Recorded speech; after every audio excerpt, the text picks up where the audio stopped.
Secrets beckon so sweetly. Only an honest death will cure you now. Liberate you from your wild curiosity. She clearly regrets what she did to Cos and the villagers, and doesn't want anyone else to fall for the lure of forbidden knowledge, forgetting the human and ethical cost.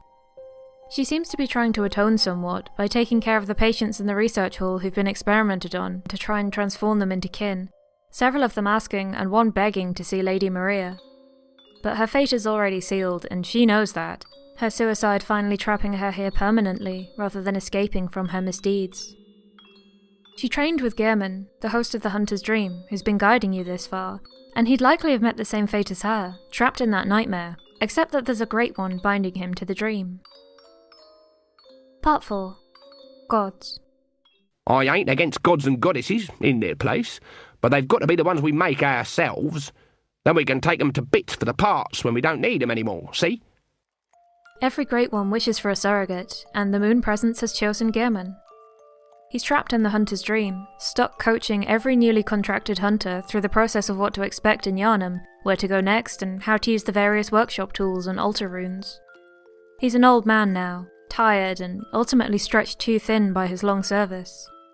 He really just wants to leave the dream to die in peace, but the Moon Presence needs him there to keep this area alive and to funnel more hunters into the infected areas, ensuring there's always someone to keep the beasts at bay. It's a reflection of the real Hunter's Workshop that you can find off the beaten path in Yharnam, all eroded with time now, but it's really cool to see the origins of a lot of the Hunter's tools and practices, and often when you kill another hunter in battle, you'll get the crest of whatever faction they belong to. People like the Powder Kegs, who placed emphasis on firepower over strategy, or the Cosmic Eye Badge of the Choir, elite members of the Healing Church whose eyes were always turned heavenwards, minds on ascension. These badges unlock the various uniforms of the faction too, that you can get from the little messengers in the dream. The echoes of all the lost hunters are still tangibly here, and you get to choose what kind of strategy and approach your hunter will go with. The dream starts to break down once you kill Mogo's wet nurse. Mogo's cries finally stop as he's released from the endless night, Queen Yharnam bowing to you as she fades away in gratitude. Returning to the dream shows you the workshop on fire, and that's not good.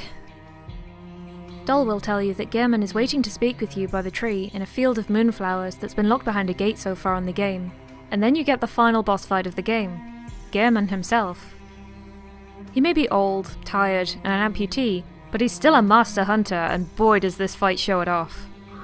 Tonight, Gehrman joins the hunt.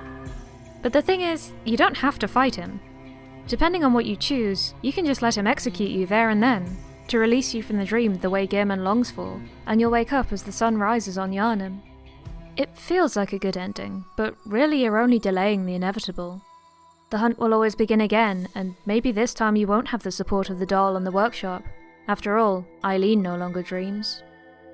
Fighting Gehrman, and ultimately killing him, is a bit trickier because, congratulations, you freed the old man from his torment, but we need a new host now. That's you. You end up sitting motionless in Gehrman's wheelchair, pushed gently towards your new post at the workshop by the doll as she tells you that the hunt begins again. And your captor is the true final boss, only able to be accessed if you've consumed 3 umbilical cords from Mogo, Ariana's baby, and imposter Yosefka. You need to witness these mothers and children to understand the cycle of the hunt. You need to understand how much longing the Great Ones are filled with, their need for and inevitable loss of their children. And you need to stop them from violating humanity to get new children by removing their blood from circulation. So killing Gehrman as the host of the dream and consuming the physical, biological link between mother and child, their umbilical cords, to make yourself suitable, calls the Moon Presence down from the heavens. You are her next child. Though she's the true final boss, she's not as strong as Gehrman, or at least I've found her fight a lot easier if I kept my distance. Unlike the other Great Ones we encounter, she works through other people rather than manifesting in our reality. The only way to draw her out is to remove her puppet. She's mostly skeletal, brittle-boned but incredibly fast to compensate. Her face is just a hole, a yonic slit in the place where we'd normally look for eyes, a soul, or in Bloodborne's case, wisdom and knowledge beyond our natural comprehension. What she represents is motherhood.